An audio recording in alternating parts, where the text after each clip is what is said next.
ഞങ്ങൾ മാർത്തോമ നസ്രാണി സംഘം എന്ന നസ്രാണി സമുദായത്തിൻ്റെ നസ്രാണി അൽമായ സംഘത്തിൻ്റെ വക്താക്കളായിട്ടാണ് ഇന്നിവിടെ ഇരിക്കുന്നത്. ഇന്ന് ഈ പത്രസമ്മേളനത്തിൻ്റെ പശ്ചാത്തലം എന്താണെന്ന് വെച്ചാൽ, കഴിഞ്ഞ 9-ാം തീയതി ജൂൺ 9-ാം തീയതി സിറോ മലബാർ സഭയുടെ മേജർ ആർച്ച് ബിഷപ്പും അതുപോലെ തന്നെ എറണാകുളം അങ്കമാലി അതിരൂപതയുടെ അഡ്മിനിസ്ട്രേറ്ററുമായ അഡ്മിനിസ്ട്രേറ്റർ ബോസ്കോ പിതാവും കൂടെ ഇരുവരും കൂടെ ഒരുമിച്ചിറക്കിയ ഒരു സർക്കുലറിനെ പറ്റിയുള്ള ഒരു അവലോകനവും അതിനെ ചുറ്റിപ്പറ്റിയുള്ള ഞങ്ങളുടെ ആശങ്കകളും കൂടെ അവതരിപ്പിക്കാനാണ്. ഈ സർക്കുലർ ഒരു വിധത്തിൽ പറഞ്ഞാൽ വളരെ നിർണായകമായിട്ടുള്ളൊരു സർക്കുലറാണ്. സിറോ മലബാർ സഭയെ സംബന്ധിച്ചും പ്രത്യേകിച്ചും എറണാകുളം അങ്കമാലി അതിരൂപതയിലുള്ള വിശ്വാസികളെ സംബന്ധിച്ചിടത്തോളം വളരെ നിർണായകം അതിപ്രധാനവുമായ ഒരു സർക്കുലറാണിത്. ഇതിലെ ഒരു കാര്യം മാത്രം പറഞ്ഞുകൊണ്ട് ഞാൻ തുടങ്ങുകയാണ്. ഇത് പറയുന്ന ഒരു കാര്യമുണ്ട്. ജൂലൈ 3-ാം തീയതി എറണാകുളം അങ്കമാലിയിലെ എല്ലാ വൈദികരും അർപ്പിക്കേണ്ട കുർബാന ഏകീകൃത രീതിയിലായിരിക്കണം. ഏകീകൃത കുർബാന അർപ്പിച്ച് തന്നെ ഈ അതിരൂപതയിലെ എല്ലാ വൈദികരും അർപ്പിക്കണമെന്ന് പറയുന്നുണ്ട്.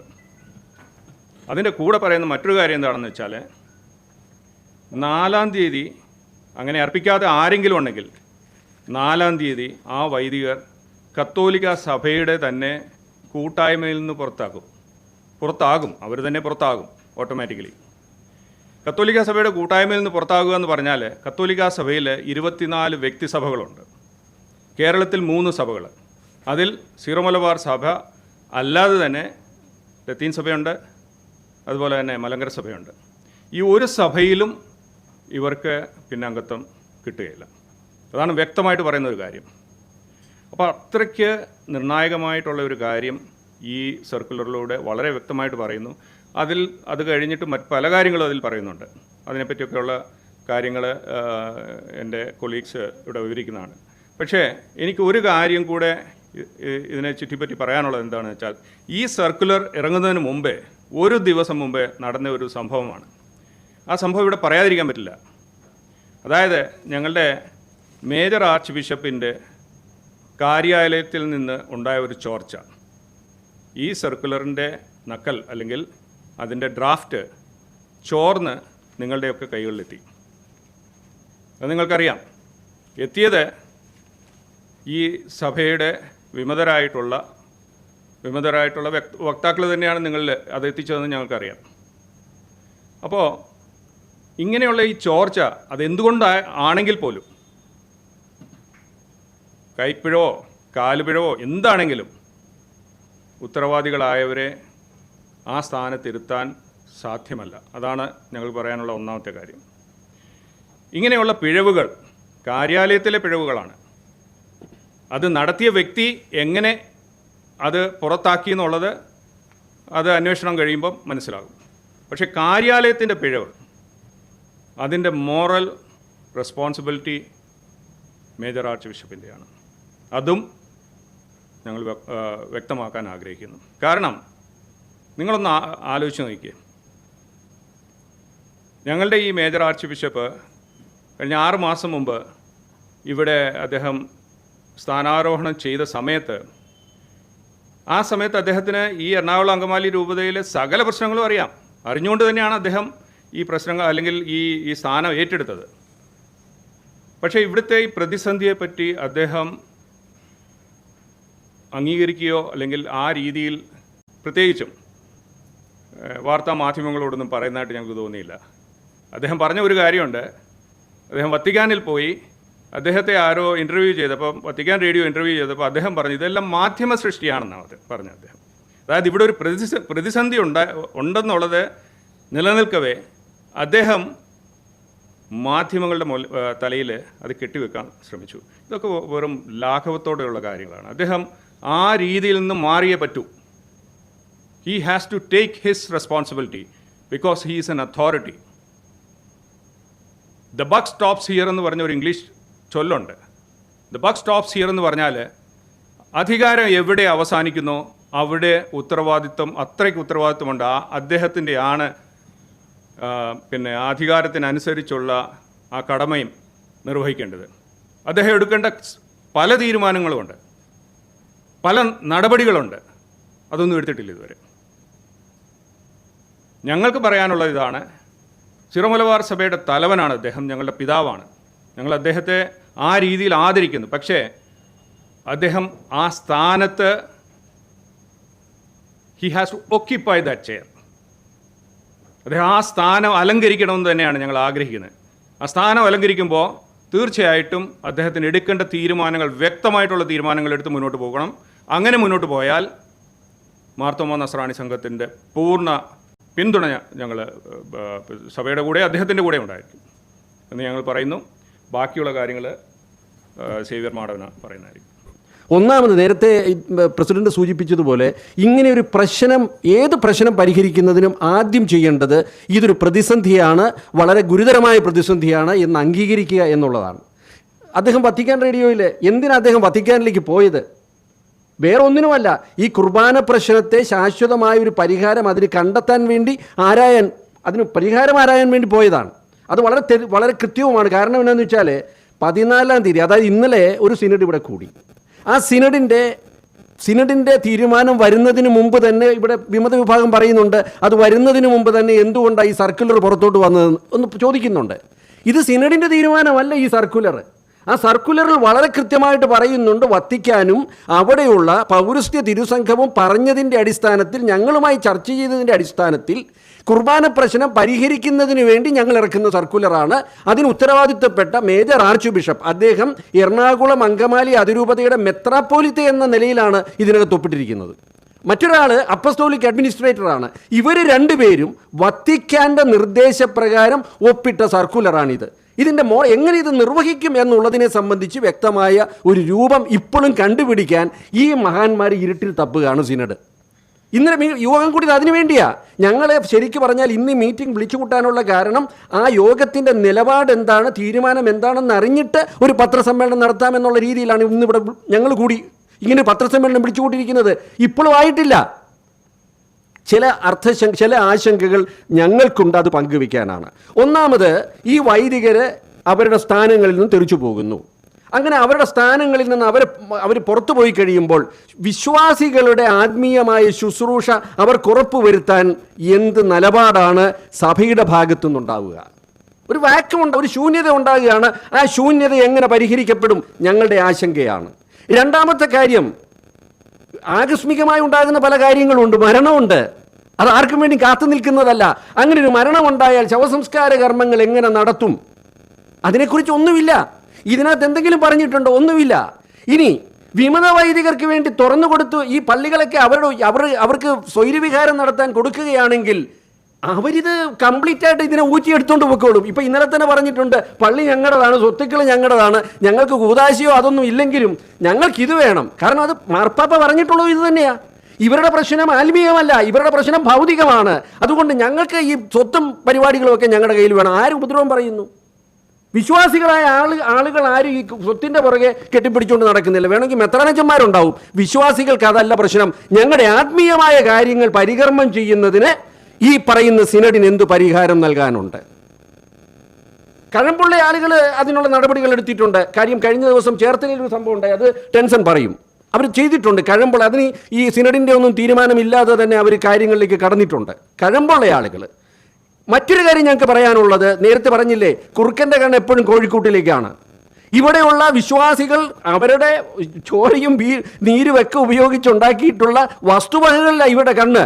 അതുകൊണ്ട് ആദ്യം ചെയ്യേണ്ടത് വിശ്വാസികളുടെ പണം നഷ്ടപ്പെടാതിരിക്കാൻ, ദുരുപയോഗം ചെയ്യാതിരിക്കാൻ പള്ളിക്കെതിരെ, അതായത് സഭയ്ക്കെതിരെ ആ പണം ഉപയോഗിച്ചുകൊണ്ട് തന്നെ ഈ വിധ്വംസക പ്രവർത്തനങ്ങൾ നടത്താനുള്ള സാധ്യതകൾ അവസാനിപ്പിച്ചുകൊണ്ട് പള്ളികളുടെ അക്കൗണ്ടുകൾ മരവിപ്പിക്കണം. ആദ്യം ചെയ്യേണ്ടത് അതാണ്. ആദ്യം ചെയ്യേണ്ടത് എല്ലാ പള്ളിയുടെയും അക്കൗണ്ടുകൾ, വിമത പ്രവർത്തനത്തിൽ ഏർപ്പെടുന്ന വൈദികരുള്ള എല്ലാ പള്ളികളുടെയും അക്കൗണ്ടുകൾ മരവിപ്പിക്കണം. സിറിൽ വാസിൽ പിതാവിൻ്റെ കഴിഞ്ഞ പ്രാവശ്യത്തെ സർക്കുലർ ഉണ്ടായിരുന്നു, വളരെ നല്ല സർക്കുലറായിരുന്നു. അത്തരം സർക്കുലറുകൾ പരിഹരിക്കപ്പെടാൻ, അതായത് പരിഹാരമുണ്ടാകും എന്ന് തീർച്ച വരുന്ന രീതിയിൽ മൂർച്ചയുള്ള സർക്കുലറുകൾ വരുമ്പോൾ അതിനെതിരെ ഉപജാപം നടത്തുന്ന ആളുകൾ ആ സ്ഥിരം ഇവിടെ ഇരിക്കുന്നത്. നേരത്തെ പറഞ്ഞു, മുൻപ് ഇത് 1500 വർഷം പഴക്കമുള്ള ഒരു ആരാധനാക്രമം പുനരുജ്ജീവിപ്പിക്കുന്നതിന് വേണ്ടിയുള്ള ഒരു പരിശ്രമമാണിത്. ആരാധനാക്രമം മാത്രമല്ല, പാരമ്പര്യം, മാർത്തോമ നസ്രാണി പാരമ്പര്യം പുനരുജ്ജീവിപ്പിക്കുന്നതിനുള്ള പരിശ്രമത്തിലാണ് വത്തിക്കാൻ ഏർപ്പെട്ടിരിക്കുന്നത്. അതിൻ്റെ ആദ്യഘട്ടം എന്ന നിലയിലാണ് പൗരസ്ത്യ സുറിയാനി പാരമ്പര്യത്തിലുള്ള കുർബാനക്രമം ഇവിടെ കൊണ്ടുവരുന്നത്, പുനരുജ്ജീവിപ്പിക്കുന്നത്. അവിടെ എപ്പോഴൊക്കെ ഇതിനൊരു പരിശ്രമം ഉണ്ടായിട്ടുണ്ടോ അപ്പോഴൊക്കെ ഉപജാപം നടന്നിട്ടുണ്ട്. അതിനെ പുറകിൽ നിന്ന് കുത്താനുള്ള ശ്രമം നേരത്തെ നടത്തിക്കൊണ്ടിരുന്നത് എറണാകുളം അങ്കമാലി അതിരൂപത ഈ മെത്രാസന മന്ദിരത്തിലായിരുന്നു. ഇപ്പോൾ അത് സെൻറ് തോമസ് മൗണ്ടിലേക്ക് മാറിയിട്ടുണ്ട്. അതിൻ്റെ ഏറ്റവും നല്ല ഉദാഹരണമാണ് ഈ പറയുന്ന സർക്കുലർ ചോർച്ച. പിന്നെ രണ്ടാമതൊരു പരിപാടിയുണ്ട്, കൃത്രിമമായിട്ട് വ്യാജമായിട്ട് ഡോക്യുമെൻറ്റുകൾ ഉണ്ടാക്കുക. ഒരു വ്യാജരേഖ കേസ് നേരത്തെ തന്നെ ഉള്ളതുണ്ട്, ഇപ്പോൾ രണ്ടാമതൊരു കേസ് വന്നിട്ടുണ്ട്. ഇപ്പോൾ അതിനെക്കുറിച്ച് കർശനമായിട്ടുള്ള അന്വേഷണം നടത്തും, കുറ്റവാളികളെ പിടിക്കുമെന്നൊക്കെ പറയുന്നുണ്ട്. എന്ത് നടപടി സ്വീകരിച്ചിട്ടുണ്ട്? ക്രിയാത്മകമായി എന്തെങ്കിലും ഇത്തരം വ്യാജമായിട്ടുള്ള രേഖകൾ ഉണ്ടാക്കുന്ന വൈദികർക്കെതിരെ ഇന്ന് വരെ ഉണ്ടാക്കിയിട്ടുണ്ടോ? ഉണ്ടാക്കിയിട്ടില്ലെങ്കിൽ ഈ ഉണ്ടാക്കിയേ പറ്റൂ, നടപടിയെടുത്തേ പറ്റൂ. അതുപോലെ പരസ്യമായിട്ട് പള്ളിയെ വെല്ലുവിളിച്ചുകൊണ്ട് നടക്കുന്ന ഈ വൈദികരെ മാത്രമല്ല, അവരുടെ കൂടെ നടക്കുന്ന സിൽബന്ദികളെയും അവരുടെ കൂടെ നടക്കുന്ന കങ്കാണിമാരെയും ഈ പള്ളിയിൽ നിന്ന് പുറത്താക്കാനായിട്ടുള്ള അതിനുള്ള ഉത്തരവാദിത്വവും ഈ പറയുന്ന ആളുകൾ കൈക്കൊള്ളണം. നേരത്തെ സൂചിപ്പിച്ചു, ഇത് മാധ്യമ സൃഷ്ടിയാണെന്നാണ് പറയുന്നത്. മാധ്യമങ്ങൾക്ക് അവരുടെ ധർമ്മമുണ്ട്. നാട്ടിൽ എന്തെങ്കിലും ഒരു വാർത്ത ഉണ്ടായിട്ടുണ്ടെങ്കിൽ കഴിഞ്ഞ 2-3 വർഷമായിട്ട് നിങ്ങൾ കേട്ടുകൊണ്ടിരിക്കുന്ന വാർത്തകളല്ലേ ഇത്, അത് റിപ്പോർട്ട് ചെയ്യുക എന്നുള്ളത് നിങ്ങളുടെ ധർമ്മമാണ്. അതുകൊണ്ട് അതൊരു മാധ്യമ സൃഷ്ടിയാണെന്ന് പറഞ്ഞാൽ അതൊരു വലിയ കോമാളിത്തരമാണ്. ഇനിയെങ്കിലും ഈ സഭയുടെ തലവൻ എന്ന നിലയിൽ ഇത്തരം കോമാളിത്തരങ്ങളുമായിട്ട് ജനങ്ങളുടെ മുമ്പിൽ പ്രത്യക്ഷപ്പെടരുത് എന്നുള്ള ഒരു ചെറിയ അപേക്ഷയും കൂടി എനിക്കുണ്ട്. നിങ്ങൾ ഉൾപ്പെടുന്ന മാധ്യമ സുഹൃത്തുക്കൾ ഇത് ലോകത്തെ അറിയിച്ചത്, ഇത് ഇവിടെ ഒരു സമൂഹത്തിൽ ഒരാൾക്ക് പോലും നിഷേധിക്കാവുന്ന കാര്യമല്ല. ഇത് പകൽ പോലെ നഗ്നമായ ഒരു സത്യവുമാണ്. കത്തോലിക്ക സഭ 2000 വർഷത്തോളം അതിൻ്റെ പഴക്കമുണ്ട്. ആ കത്തോലിക്ക സഭയിൽ ഒരു വ്യക്തിഗത സഭയായ സീറോ മലബാർ സഭ, ആ സഭയ്ക്കും അത്രമേൽ തന്നെ പാരമ്പര്യവും പഴക്കവുമുണ്ട്. അതിൻ്റെ ആരാധനാക്രമത്തിനും അത്രമേൽ തന്നെ പഴക്കമുണ്ട്. ഞാൻ എന്തുകൊണ്ടത് പറഞ്ഞു എന്ന് വിചാരിച്ചാൽ, സീറോ മലബാർ സഭ എന്ന് പറയുന്നത് കുറച്ച് വ്യക്തികളുടെ പ്രസ്ഥാനമല്ല, അതൊരു സഭാ സംവിധാനമാണ്. അതുകൊണ്ട് തന്നെ അതിലുള്ള ഏതെങ്കിലും കുറച്ച് വ്യക്തി താല്പര്യക്കാരായ വൈദികർക്കോ കുറച്ച് അൽമായർക്കോ ഏതെങ്കിലും 1-2 മെത്രാന്മാർക്കോ അവരുടെ വ്യക്തി താല്പര്യങ്ങൾ സംരക്ഷിക്കാൻ ആ സഭയെയോ ഒരു ഇടവകയെയോ അവരുടെ ഏതെങ്കിലും തരത്തിലുള്ള പ്രസ്ഥാനങ്ങൾ രൂപപ്പെടുത്തി കുറച്ച് വ്യക്തികളെയോ ഒരിക്കലും ഉപയോഗിക്കാനോ അനുവദിക്കരുത്. ഈ കഴിഞ്ഞ 2-3 വർഷങ്ങൾ നാം കാണുന്ന പ്രതിസന്ധികളും പ്രശ്നങ്ങളും വ്യക്തി താല്പര്യങ്ങൾ സംരക്ഷിക്കാനും അവർക്ക് അവരുടെ അജണ്ടകളുമായി മുന്നോട്ട് പോകാനും, ഇവിടെ മേൽ സൂചിപ്പിച്ചതുപോലെ അവരുടെ പ്രശ്നം ആത്മീയമല്ല, അവരുടെ പ്രശ്നം ഭൗതികമാണ്. അവർക്ക് മുന്നോട്ട് ജീവിച്ചു പോകാൻ, അവരുടെ താല്പര്യങ്ങൾ സംരക്ഷിക്കാൻ കുറച്ച് ആളുകളെ സംഘടിപ്പിച്ച് വൈദികർ കുറച്ചുപേർ ഒരു സംഘം ചേർന്ന് ഒരു ട്രേഡ് യൂണിയനാക്കി അവർക്ക് അവരുടെ അജണ്ടകൾ നടപ്പാക്കാൻ അവർ സഭാ സംവിധാനത്തെ എതിർത്ത് തോൽപ്പിക്കുന്ന കുറേ ചിത്രങ്ങൾ നമ്മൾ ഈ കഴിഞ്ഞ 2-3 വർഷക്കാലം കണ്ടു കഴിഞ്ഞു. അതുകൊണ്ട് സീറോ മലബാർ സഭയിൽ രൂപപ്പെട്ടിട്ടുള്ള ഇത്രമാത്രം വലിയ സഭാധിക്കാര പ്രവൃത്തികൾ ചെയ്ത വൈദിക ട്രേഡ് തൊഴിലാളി യൂണിയൻ, അതിൻ്റെ നേതാവാണ് കുര്യാക്കോസ് മുണ്ടാടൻ എന്ന് പറയുന്ന വൈദികൻ, സെബാസ്റ്റ്യൻ തളിയൻ വൈലിക്കോടത്ത്, നമ്മുടെ ബസിലിക്ക ദേവാലയത്തിലിരുന്ന ആൻ്റണി നരികുളം, ഇവരൊക്കെ ഉൾപ്പെടുന്ന ഒരു ട്രേഡ് യൂണിയൻ സംവിധാനം എറണാകുളം അങ്കമാലി അതിരൂപതയിലുണ്ട്. അപ്പോൾ ഇത്തരത്തിലുള്ള ആളുകൾ ഒരു പറ്റം അൽമായരെ, അവർ കൈക്കാരന്മാരുണ്ട്, പാരീഷ് കൗൺസിൽ അംഗങ്ങളുണ്ട്, ചില വ്യക്തി താല്പര്യങ്ങൾ സംരക്ഷിക്കാനായിട്ട് ഇവരുടെ കൂടെ ഏത് കാര്യങ്ങൾക്കും തെറിവിളിക്കാനും ഗുണ്ടാ പ്രവർത്തനങ്ങൾക്കും രാത്രിയും പകലുമില്ലാതെ ഇറങ്ങി നടക്കുന്ന കുറച്ച് സംഘങ്ങളുണ്ട്. എങ്ങനെയാണ് ഇവിടെ സംഘങ്ങൾ രൂപപ്പെടുന്നത്? ഇവരുടെ താല്പര്യങ്ങളെ സംരക്ഷിക്കാൻ ഇവർ പോറ്റി വളർത്തുകയാണ്. ഇവരെ തെറിവിളിക്കാൻ ഇറക്കി. ബസിലിക്കയിൽ കഴിഞ്ഞ 1-2 വർഷം ഉണ്ടായ സംഭവങ്ങൾക്ക് നിങ്ങൾ നേർസാക്ഷികളാണ്. എത്രയോ ഗുണ്ടകളെയാണ് ഇവർ പുറത്തിറക്കുന്നത്, മെത്രാമാരെ തെറിവിളിക്കാൻ ഇവർ ഉപയോഗിക്കുന്നത്. ഇതൊക്കെ എങ്ങനെ ഒരു ക്രിസ്തീയ സംവിധാനത്തിൽ നമുക്ക് അംഗീകരിച്ച് മുന്നോട്ട് പോകാൻ സാധിക്കും? ഇനി തൊട്ട് ജനാഭിമുഖ കുർബാനയിൽ പങ്കെടുത്താൽ അതിലൂടെ വിശ്വാസികളുടെ ഞായറാഴ്ച കടം വീടില്ല. ഒരു പോയിന്റ്, അതിന് വളരെയധികം പ്രാധാന്യമുണ്ട്. ക്രൈസ്തവ വിശ്വാസത്തിൽ മുന്നോട്ട് ജീവിക്കുന്ന ഒരു വിശ്വാസിക്ക് തീർച്ചയായിട്ടും ഞായറാഴ്ച വിശുദ്ധ കുർബാനയിൽ പങ്കെടുക്കുകയും അങ്ങനെ പങ്കെടുക്കാതിരുന്നാൽ അത് കടമായി മാറുകയും ചെയ്യും. അപ്പോൾ ഒരു ക്രിസ്ത്യാനി എന്ന് പറഞ്ഞ് ഞാൻ ജീവിക്കണമെങ്കിൽ എനിക്ക് ഞായറാഴ്ച കുർബാന വളരെ അനിവാര്യമാണ്. അപ്പോൾ ഇതിന് മുമ്പിറങ്ങിയ ഒരു സർക്കുലറിൽ ഒരു വാക്ക് അവർ കൂട്ടിച്ചേർത്തു, ഈ ജനാഭിമുഖ കുർബാന എന്ന് പറയുന്നത് ഇല്ലിസിറ്റാണ്, അല്ലെങ്കിൽ അനൈയാമികമാണ്. കേവലം ആ ഒരൊറ്റ വാക്ക് കൊണ്ട് ഇന്ന് ഞങ്ങളുടെ വിശ്വാസി സമൂഹം അനുഭവിക്കുന്ന ദുരിതം, ബുദ്ധിമുട്ട് ചില്ലറയല്ല. ഒരു ഉദാഹരണം ഞാൻ പറയാം. ഇന്ന് എൻ്റെ അപ്പച്ചൻ്റെ 3ാം ചരമവാർഷികമാണ്. 1/2 കിലോമീറ്റർ ചുറ്റളവിൽ എനിക്കൊരു പള്ളിയുള്ളപ്പം ഞാനിന്ന് എൻ്റെ കുടുംബത്തെയും മക്കളെയും കൂട്ടിക്കൊണ്ട് ഞാൻ 11 കിലോമീറ്റർ അകലെ പോയാണ് ഇന്നൊരു കുർബാനയിൽ പങ്കെടുത്തത്. ഇതിപ്പോഴത്തെ അവസ്ഥയല്ല. കഴിഞ്ഞ വർഷത്തെ വിശുദ്ധവാര കർമ്മങ്ങൾ, അതിന് മുന്നിലത്തെ വിശുദ്ധവാര കർമ്മങ്ങൾ, പ്രധാനപ്പെട്ട ആഘോഷങ്ങൾ, ഞായറാഴ്ചകളിലൊക്കെ എൻ്റെ കുടുംബം 25 കിലോമീറ്റർ വൺ സൈഡ് യാത്ര ചെയ്ത് മൗണ്ടിൽ ചെന്നിട്ടാണ് കുർബാനയിൽ പങ്കെടുത്തുകൊണ്ടിരുന്നത്. അപ്പോൾ 50 കിലോമീറ്ററാണ് ഈ ഒരു കുർബാനയ്ക്ക് വേണ്ടിയിട്ട് ഈ അനൈയാമികം എന്ന ഒറ്റ വാക്കിൻ്റെ പേരിൽ ഞങ്ങൾക്ക് യാത്ര ചെയ്യേണ്ടി വരുന്നത്. ഇതിപ്പോൾ പറഞ്ഞിരിക്കുന്ന അനൈയാമികം മാത്രമല്ല, ഇത് ഞായറാഴ്ചക്കടം വീടില്ല എന്ന് കൃത്യമായിട്ട് പറഞ്ഞിരിക്കുന്നു.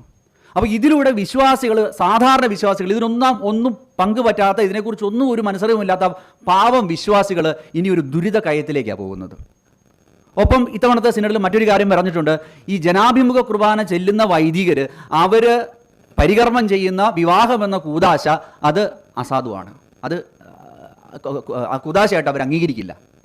എത്രയോ പേരുടെ വിവാഹ നിശ്ചയം കഴിഞ്ഞു. എറണാകുളം അങ്കമാലി അതിരൂപതയിലുള്ളത് മുഴുവൻ ജീവിത പങ്കാളികളെ ഈ അതിരൂപതയിൽ നിന്ന് കിട്ടുമോ? കിട്ടത്തില്ല.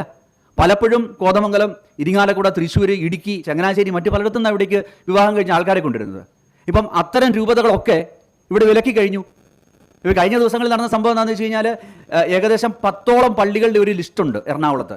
സഭയോടൊപ്പം നിൽക്കുന്ന, സഭ നിഷ്കർഷിക്കുന്ന, അംഗീകരിച്ച കുർബാന ചെല്ലുന്ന 10 പള്ളികളുടെ ലിസ്റ്റേ ഉള്ളൂ. ആ പള്ളികളിലല്ലാതെ വിവാഹം നടത്തുന്നവർക്കൊന്നും ആ വിവാഹത്തിന് വേണ്ട സർട്ടിഫിക്കറ്റ് മറ്റു രൂപതകളിൽ നിന്ന് കിട്ടില്ല. അപ്പോൾ ഇവിടെ വിശ്വാസികൾ വലിയൊരു പ്രതിസന്ധിയുടെ വക്കിലാണ്. ഒരു അൽമായ സംഘടന എന്ന രീതിയിൽ ഞങ്ങളെ ഏറ്റവും കൂടുതൽ അലട്ടുന്നതും ഈ ഒരു പ്രശ്നമാണ്. അപ്പോൾ ഇതിലൂടെ കേവലം ഒരു സർക്കുലർ ഇറക്കിയത് കൊണ്ടല്ല, അതിന് ശാശ്വതമായ ഒരു പരിഹാരം, വിശ്വാസികൾ അതാത് ഇടവുകളിൽ അനുഭവിക്കാൻ പോകുന്ന ഈ പ്രതിസന്ധിക്ക് ഒരു പരിഹാരം കൂടി പറയാൻ സഭാ നേതൃത്വം ബാധ്യസ്ഥമാണ്. ഈ തുടർന്ന് വരുന്ന സിനഡ് ചൊവ്വാഴ്ച ഇതിൻ്റെ കണ്ടിന്യൂഷൻ നടക്കുമ്പം ഞങ്ങളെല്ലാവരും ആകാംക്ഷയോടുകൂടി കാത്തിരിക്കുന്ന അതാണ്. വിശ്വാസികളായ ഞങ്ങൾക്ക് ഞങ്ങളുടെ അനുദിന ജീവിതത്തിലും ഞങ്ങളുടെ ബലിയിലും ഞങ്ങളുടെ കൂദാശകളുടെ മണ്ണ് വാരിയിട്ടിട്ടാവരുത് നിങ്ങൾ ഇത്തരം പരിഹാരങ്ങൾ നിർദ്ദേശിക്കുന്നത്. അതിനുള്ള ഓൾട്ടർനേറ്റീവ് അറേഞ്ച്മെൻറ്റ് ചെയ്യണം, ഞങ്ങളെ പ്രതിസന്ധിയിലാക്കരുത് എന്നൊരാവശ്യമാണ് അടുത്തത് ഞങ്ങൾക്കിവിടെ സഭാ നേതൃത്വത്തോട് ഉന്നയിക്കാനുള്ളത്. വൈദികർക്കെതിരെ ശക്തമായ അച്ചടക്ക നടപടി സ്വീകരിക്കണമെന്ന് റോമിൽ നിന്ന് കൃത്യമായ നിർദ്ദേശം നൽകിയിട്ടും ഞങ്ങൾ മനസ്സിലാക്കുന്നത് ചില പിതാക്കന്മാരുടെ ബന്ധുക്കൾ ഈ അബ്യൂസീവ് യൂക്കറിസ്റ്റിക് സെലിബ്രേഷനിൽ പെട്ടിട്ടുണ്ട്. അത്തരക്കാരെ സംരക്ഷിക്കുവാൻ വേണ്ടി ആ വാചകം ഒഴിവാക്കിക്കൊണ്ടാണ് ഈ സർക്കുലർ പ്രധാനമായും പുറത്തിറങ്ങിയിരിക്കുന്നത്. ഞങ്ങൾക്ക് പറയുവാനുള്ളത്, ആ 32 പേര് ഈ ജൂലൈ 3 കുർബാന അർപ്പിച്ചാൽ പോലും അബ്യൂസീവ് യൂക്കറിസ്റ്റിക് സെലിബ്രേഷനിൽ നിന്ന് അവർ ഒഴിവാകുന്നില്ല. ആദ്യത്തെ നടപടി വേണ്ടത് ആ 33 വൈദികരെ പൗരോഹിത്യത്തിൽ നിന്ന് പുറത്താക്കണം. ബഹുമാനപ്പെട്ട MTNSൻ്റെ നേതാക്കൾ ഇവിടെ പറഞ്ഞു, ഈ സർക്കുലർ വന്നതിൻ്റെ പിറ്റേ ദിവസം കുര്യാക്കോസ് മുണ്ടാടൻ്റെയും ഷൈജു ആൻ്റണി എന്ന് പറഞ്ഞ അൽമായൻ്റെയും നേതൃത്വത്തിൽ ആ സർക്കുലറിനെ തള്ളിപ്പറയുകയും ഈ ബസിലിക്കയുടെ മുമ്പിൽ ആ സർക്കുലർ കത്തിച്ചുകൊണ്ടുമാണ് അവർ സഭാപിതാക്കന്മാരെ അവഹേളിച്ചത്. അത്തരം പ്രവർത്തനങ്ങൾ നടത്തിയ വൈദികരെയും ഞങ്ങൾ ഈ സർക്കുലറിൽ ആ കാര്യങ്ങളെല്ലാം പ്രതിപാദിച്ചിട്ടുണ്ട്. അത്തരം കാര്യങ്ങൾ നടത്തിയ പുരോഹിതരെയും അൽമായരെയും സഭയിൽ നിന്ന് ഉടൻ പുറത്താക്കാനുള്ള നടപടി സ്വീകരിക്കണം. അതോടൊപ്പം തന്നെ ഈ സർക്കുലറിൽ വ്യക്തമായിട്ട് പറഞ്ഞിട്ടുണ്ട്, ജൂലൈ 3 ശേഷം കത്തോലിക്കാ സഭയിൽ നിന്ന് തന്നെ രജിസ്റ്ററിന് ഇവിടെ എടുത്തു പറഞ്ഞു, കത്തോലിക്കാ സഭയിൽ നിന്ന് തന്നെ ഈ പുരോഹിതർ പുറത്താണ്. അപ്പോൾ ആരൊക്കെയാണ് ജൂലൈ 3 ആദ്യത്തെ കുർബാനയോടുകൂടി 6 മണിയുടെ കുർബാനയോടുകൂടി തന്നെ അറിയാം ആരൊക്കെയാണ് പൗരോഹിത്യത്തിൽ നിന്ന് പുറത്തെന്ന് നമുക്കറിയാം. ജൂലൈ 3 ദിവസം ആ ദുഃഖ്രാന സിറോ മലബാർ സഭയുടെ സ്ഥാപക ദിനവും കൂടിയാണ്. അപ്പം ആ ദിനത്തിൽ വിശുദ്ധ കുർബാന അർപ്പിക്കുന്ന പുരോഹിതർ, സഭയുടേതല്ലാത്ത നൈയാമികമല്ലാത്ത കുർബാന അർപ്പിക്കുന്ന പുരോഹിതർ അതിനാൽ തന്നെ സഭയ്ക്ക് പുറത്തേക്കാണ്. ഞങ്ങൾക്ക് മാർത്തോമാ നസ്രാണി സംഘത്തിന് ബഹുമാനപ്പെട്ട സിറോ മലബാർ സഭയോടും എറണാകുളം അങ്കമാലി അതിരൂപതയുടെ അപ്പസ്തോലിക് അഡ്മിനിസ്ട്രേറ്ററോടും ഞങ്ങൾക്ക് പറയാനുള്ളത്, ഈ ജൂലൈ 3 വിശുദ്ധ കുർബാന അർപ്പിക്കാത്ത പുരോഹിതരുടെ ലിസ്റ്റുകൾ ജൂലൈ 3 തന്നെ പ്രസിദ്ധീകരിച്ചുകൊണ്ട് ബന്ധപ്പെട്ട അധികാരികൾ എന്ന് ഉദ്ദേശിക്കുന്നത് ഇവിടുത്തെ ഗവൺമെൻറ് തലത്തിലുള്ള അധികാരികൾ ഉൾപ്പെടെ ഉണ്ട്. അത് ഞങ്ങൾ എടുത്തു പറയാൻ കാരണം, ഞാൻ ചേർത്തല ഫൊറോനയിൽ നിന്നാണ് ഈ പ്രസ് കോൺഫറൻസിൽ പങ്കെടുക്കുന്നത്. ഞങ്ങളുടെ ഫൊറോനയിൽ ഒരു വിവാഹം ഇതിനോടകം മുടങ്ങിയതായിട്ട് നിങ്ങൾ ഇവിടെ പ്രതിപാദിക്കുകയുണ്ടായി. ഇടുക്കി രൂപതയിൽ നിന്നുള്ള ഒരു യുവതിയുമായി ചേർത്തല നെടുമ്പ്രക്കാട് പള്ളിയിലെ ഒരു യുവാവാണ് ആ വിവാഹത്തിന് കുറിയ അപേക്ഷിച്ചിരിക്കുന്നത്. അപ്പോൾ അവിടുത്തെ ഇടുക്കി രൂപതയിലെ പുരോഹിതൻ, ആ യുവതിയുടെ ഇടവക വികാരിയായിട്ടുള്ള പുരോഹിതൻ പറഞ്ഞത്, എറണാകുളം അങ്കമാലി അതിരൂപതയിലെ 10ഓളം പള്ളികളിലാണ് സഭയുടെ നൈയാമികമായ വിശുദ്ധ കുർബാന ഇപ്പോൾ അർപ്പിക്കപ്പെടുന്നത്. അതിൽ ഏറ്റവും നിങ്ങളുടെ നിയറസ്റ്റ് പള്ളിയായിട്ടുള്ള മരുത്തോർവട്ടം സെൻറ്റ് സെബാസ്റ്റ്യൻ ദേവാലയത്തിലേക്ക് വേണമെങ്കിൽ ഞാൻ കുറി തരാം. ഇത് ഞാൻ എടുത്തു പറയാനുള്ള കാരണം, ഇത് ജൂലൈ 3-ന് ശേഷം നടക്കുന്ന സംഭവത്തിൻ്റെയാണ് ആ വാർത്ത നിങ്ങൾ മാധ്യമങ്ങൾ റിപ്പോർട്ട് ചെയ്തിരിക്കുന്നത്.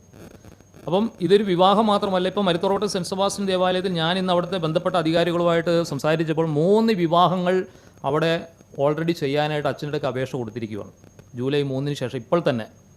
അത് വിമത പുരോഹിതരുടെ ഇടവകളിൽ നിന്നാണ് അത് വന്നിരിക്കുന്നത്. അതുമാത്രമല്ല, ഒരാൾക്കൊരു യൂറോപ്യൻ കൺട്രികളിലേക്ക് പെട്ടെന്ന് ഒന്ന് വിസ ആപ്ലിക്കേഷന് വേണ്ടിയിട്ട് ബാപ്റ്റിസം സർട്ടിഫിക്കറ്റ് വേണം. സഭയുടെ നൈയാമികമായ വിശുദ്ധ കുർബാന അർപ്പിക്കുന്ന സഭ അംഗീകരിച്ച ഒരു പുരോഹിതനല്ലാതെ ഒരു വ്യക്തിക്ക് ആ ബാപ്റ്റിസം സർട്ടിഫിക്കറ്റ് കൊടുക്കാൻ പറ്റത്തില്ല. 3-ാം തീയതി വൈകിട്ട് ഒരാൾ മരിച്ചുപോയി, അല്ലെങ്കിൽ ഒരു രോഗീലേപനം കൊടുക്കണം, ആ പുരോഹിതനത് കൊടുക്കാനുള്ള ധാർമ്മികമായ അധികാരമില്ല. ഇതിനൊക്കെ ഉള്ള മറുപടി, അതായത് ഒരു പുട്ട് നമ്മൾ വേവിക്കുമ്പോൾ ആ പുട്ടുകുറ്റിക്കകത്ത് നമ്മൾ ചില്ലിടുമ്പോൾ ആ പുട്ടിൻ്റെ മാവ് താഴത്തേക്ക് പോകാതിരിക്കാൻ അതിന് തേങ്ങാപ്പീര ഇടും. ആ തേങ്ങാപ്പീരയാണ് മാർത്തോമാ നസ്രാണി സംഘം ഈ സർക്കുലറിൽ എന്തൊക്കെ പഴുതുകളുണ്ട് ആ പഴുതുകൾ തുറന്നു കാണിക്കുക എന്നുള്ള ധർമ്മമാണ് മാർത്തോമാ നസ്രാണി സംഘം ഈ പത്രസമ്മേളനത്തിലൂടെ ഞങ്ങൾ ആവശ്യപ്പെടുന്നത്. ബഹുമാനപ്പെട്ട സിറോ മലബാർ സഭയുടെ അധികാരി എന്ന നിലയിൽ മേജർ ആർച്ച് ബിഷപ്പും എറണാകുളം അങ്കമാലി അതിരൂപതയുടെ അഡ്മിനിസ്ട്രേറ്റർ എന്ന നിലയിൽ അപ്പസ്തോലിക് അഡ്മിനിസ്ട്രേറ്റർ എന്ന നിലയിൽ ബോസ്കോ പുത്തൂർ പിതാവും ഇത്തരം കാര്യങ്ങളിൽ വ്യക്തമായ തീരുമാനങ്ങൾ വരും ദിവസങ്ങളിൽ പ്രഖ്യാപിച്ചില്ലെങ്കിൽ മാർത്തോമാ നസ്രാണി സംഘം ശക്തമായ സമരവുമായി രൂപതയുടെ 16 ഫൊറോനകളിലും ഉണ്ടാകും. ഇതിനോടകം തന്നെ ഈ സംഘടനയുടെ നേതൃത്വത്തിൽ ഈ കലാപാഹ്വാനം നടത്തിയ വ്യക്തികൾക്കെതിരെ സംസ്ഥാന പോലീസ് അധികാരികൾക്ക് ഞങ്ങൾ ഇതിനോടകം പരാതികൾ സമർപ്പിച്ചിട്ടുണ്ട്.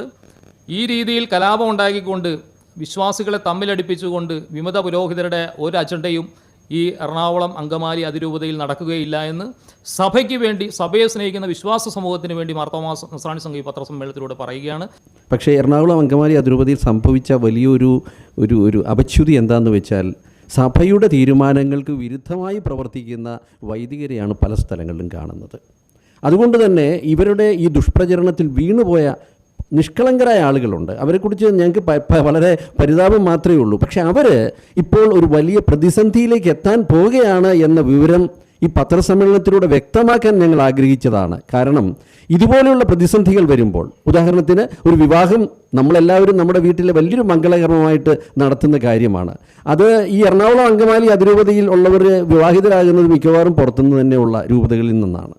അങ്ങനെ ഒരു സാഹചര്യം വരുമ്പോൾ ഈ സഭയുടെ സംവിധാനത്തിനുള്ളിൽ നിന്ന് ഒരു വിവാഹം നടത്താൻ പറ്റാത്ത ഒരവസ്ഥയിലേക്കാണ് ഈ വിമത വൈദികർ വിശ്വാസികളെ കൊണ്ട് എത്തിച്ചിരിക്കുന്നത് എന്ന യാഥാർത്ഥ്യം അവർ തിരിച്ചറിയണം.